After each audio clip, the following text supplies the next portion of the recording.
Hello,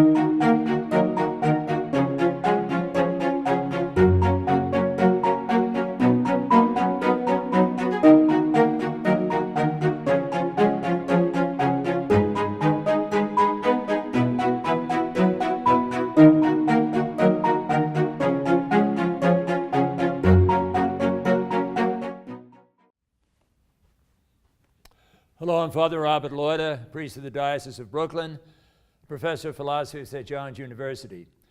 Today we continue our series on the Catholic novel with Evelyn Waugh's Brideshead Revisited. I consider this novel a masterpiece, but I had an interesting history with it. I read it in either first or second year college, and that was when I was just beginning to read Catholic novels. I had read a number by Graham Greene, and then I heard about this one and I read it. I had the very difficult time getting through the first section. It didn't seem to be going anywhere, and it didn't seem to have very many attractive people in it. And then later I heard a college professor make a similar statement. But once you got into the heart of the novel, it is a magnificent novel. I teach this course at St. John's University, Philosophy and Literature, and I do 8 or 9 Catholic novels. And for several years, when I assigned Brideshead Revisited, a girl who went on to get her doctorate in English told me, "You have to drop that novel. Nobody is getting the point. Some of the students aren't reading it. You really have to drop it." But I couldn't. I couldn't see how I would teach a course on the Catholic novel and not include Brideshead Revisited. And then I came upon a really excellent essay by Robert Barron, then Father Robert Barron, now Bishop Robert Barron. And he really opened up the book for me and also for my students. Every semester I teach the course, I have them read this essay by Robert Barron, and it is just terrific. What Barron says is Brideshead Castle is the main character in the novel. And of course, Brideshead is from St. Paul's doctrine of the church being the bride and Christ being the head. And so the mansion, this absolutely beautiful mansion, is drawing people to itself just the way Christ draws people to the church.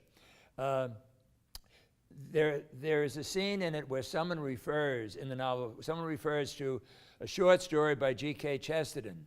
And it's a Father Brown short story. And Father Brown is trying to explain how he captured a criminal. And he says, I gave him a thread, and he could wander as far as he possibly wished, and I could bring him back with just a twitch upon the thread. Now, I think this novel, Brideshead Revisited, is very much focused on the image of God as kind of the hound of heaven, pursuing the sinner, this loving God, never letting up. And sometimes he lets the sinner wander as far as he or she wishes, but brings him or her back by a twitch upon the thread. So there are at least 4 characters in this novel who have kind of either drifted away from the church or seem to have drifted away from God. And everyone gets involved in this drama with God. I'll just tell you about one. One is Lord Marchmain, who is the master of this magnificent mansion. And as most of the novel takes place 25 years after Lord Marchmain has left. He's left the church. He's taken up with a mistress. He apparently literally hates his wife. He can't even go back into England because she's living there. He can't go back to the castle because she's there. And he mocks the church. He makes fun of the church. And now he is very, very, very sick. And his wife has died. And he goes back to the castle, really to die. And he's a mixture of, he's trying to persuade himself, he's not going to die. And when they bring the doctor in, one of the characters says, "Doesn't Lord Marchmain have a tremendous sense of joy in his life?" And the doctor says, "Do you think so? It seems to me to be more like fear." And then as the novel progresses, there's a big dispute in the family. Should we get the priest to come and anoint him? And some people say, no, he left the church, he ridiculed the church and so on. But others have this kind of deep down Catholic feeling that at the moment of death, they want to have a priest around. So they do get the priest, excuse me, and by that time, Lord Marchmain is in a coma. So the priest comes and he whispers in Marchmain's ear, give me some sign that you're sorry for your sins and you want absolution.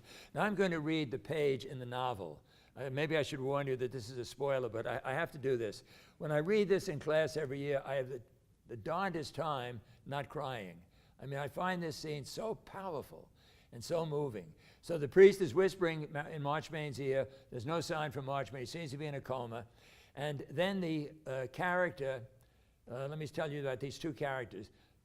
Charles Ryder, who is the narrator of the novel, and Julia, who is the daughter of Lord Marchmain, are having an illicit love affair. And Ryder has fought the fact that some people want to bring the priest, because he knows that somehow, if the priest comes, his love affair with Julia is going to be ruined. So he's at the deathbed of Marchmain, and so is his lover, Julia. And she's praying that Marchmain will give some sign that he wants to be reconciled to the church. And the main character, Charles Ryder, he's not even sure that he believes in God. Suddenly he feels the need to pray for a sign. So I'm going to read this paragraph, which I think is just great. I suddenly felt the longing for a sign, if only of courtesy, if only for the sake of the woman I loved who knelt in front of me, praying, I knew, for a sign. It seemed so small a thing that was asked, the bare acknowledgement of a present, a nod in a crowd. All over the world, people were on their knees before innumerable crosses, and here the drama was being played again by two men, really by one, and he nearer death than life. The universal drama in which there is only one actor.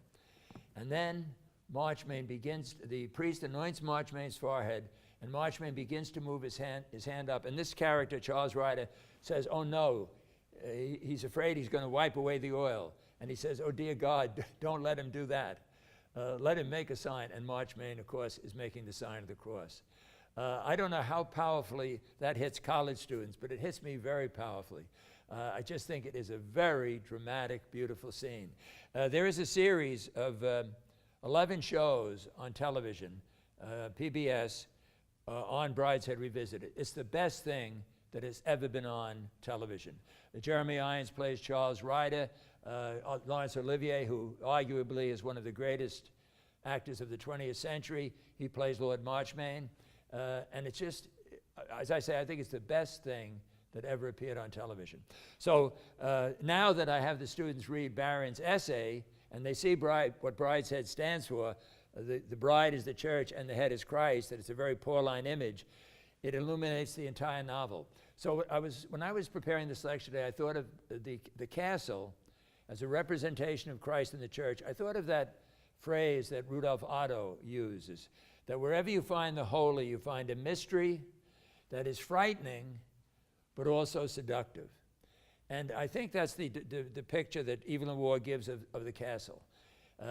It's frightening because the church is going to make demands if you make a commitment, but it's also seductive.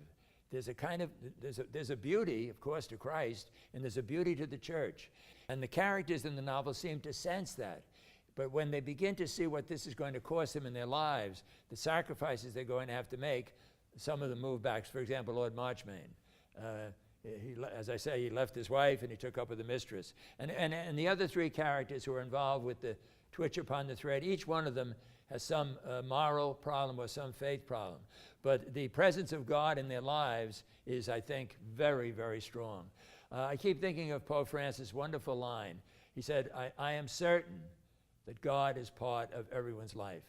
Now, let me warn you about this TV series. It's a TV series, 11 parts. About 5 or 6 years ago, some people made a feature film of Brideshead Revisited. And in one Catholic magazine, the reviewer said, this film has been made by nincompoops. And what she meant was this: they missed the whole point of the novel. There's very little reference to Marchmain's Catholicism in the movie, or to anybody's Catholicism. There's very little, if any, idea of God being involved in people's lives. They took out of the story the most important part. And you have to wonder, are we in such a secular society that Catholic novels are not only appreciated, but a large part of the reading audience won't even understand them? You know the famous line from Flannery O'Connor. in a secular society, she said, for the blind, you write with large letters, and for the deaf, you yell. It's the only way you can get your message across to them.